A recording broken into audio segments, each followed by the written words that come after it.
the argument from desire is an argument for the existence of God and or a heavenly afterlife. The best-known defender of the argument is the Christian writer C.S. Lewis. Briefly and roughly, the argument states that humans' natural desire for eternal happiness must be capable of satisfaction, because all natural desires are capable of satisfaction.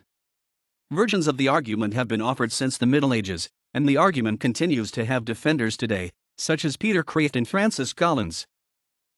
Versions of the argument from desire were commonplace during the Middle Ages and Renaissance. Here is how Aquinas states the argument.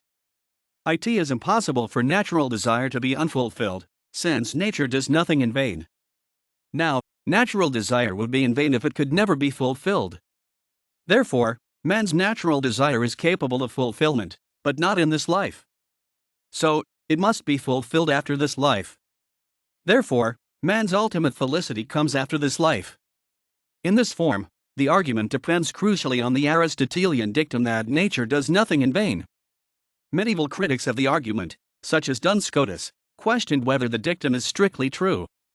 Scotus pointed out that many animals seem to have an instinct for self-preservation.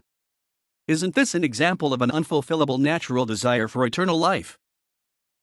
The most prominent recent defender of the argument from desire is the well-known Christian apologist C.S. Lewis, 1898 to 1963. Lewis offers slightly different forms of the argument in works such as Mere Christianity, 1952, The Pilgrim's Regress, 1933, 3rd ed., 1943, Surprised by Joy, 1955, and The Weight of Glory, 1940.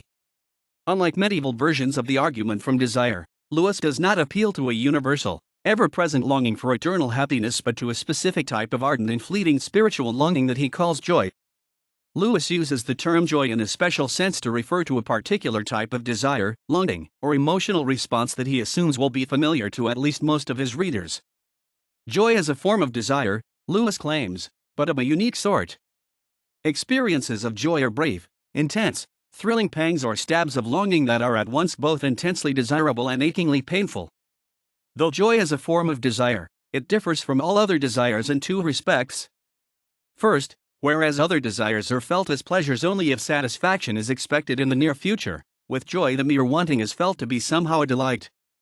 Joy thus cuts across our ordinary distinctions between wanting and having. To have it is, by definition, a want. To want it, we find, is to have it. Second, joy differs from all other desires in the mysteriousness or elusiveness of its objects. With joy, it is not clear exactly what is desired, and false leads are common. Many suppose, wrongly, that joy is a desire for some particular worldly satisfaction, sex, aesthetic experience, etc.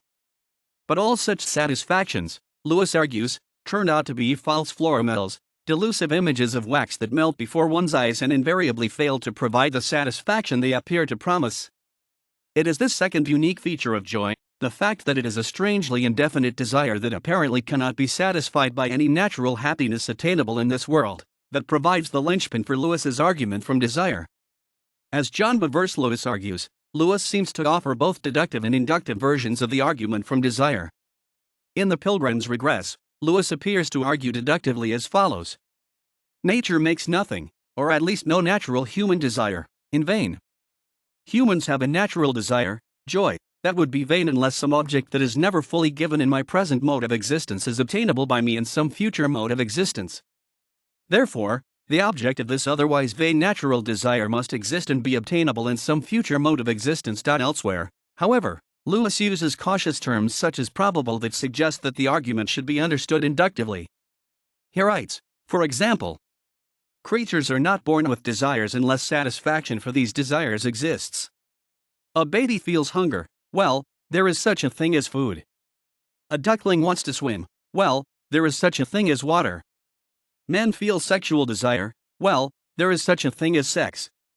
If I find in myself a desire which no experience in this world can satisfy, the most probable explanation is that I was made for another world. We remain conscious of a desire which no natural happiness will satisfy. But is there any reason to suppose that reality offers any satisfaction of it? A man's physical hunger does not prove that man will get any bread. He may die on a raft in the Atlantic. But surely a man's hunger does prove that he comes of a race which repairs its body by eating and inhabits a world where eatable substances exist.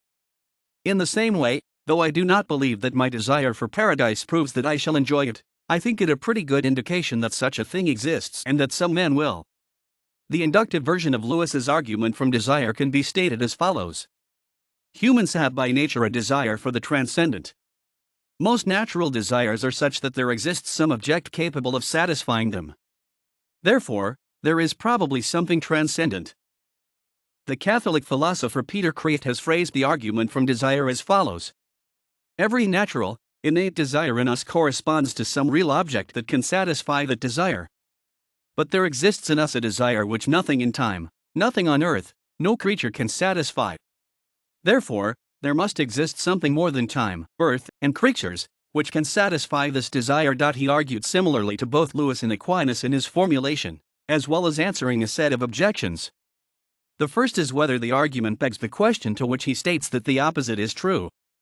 The second is the question of whether everyone has such a desire, from which he argues that all do, although many deny such a need.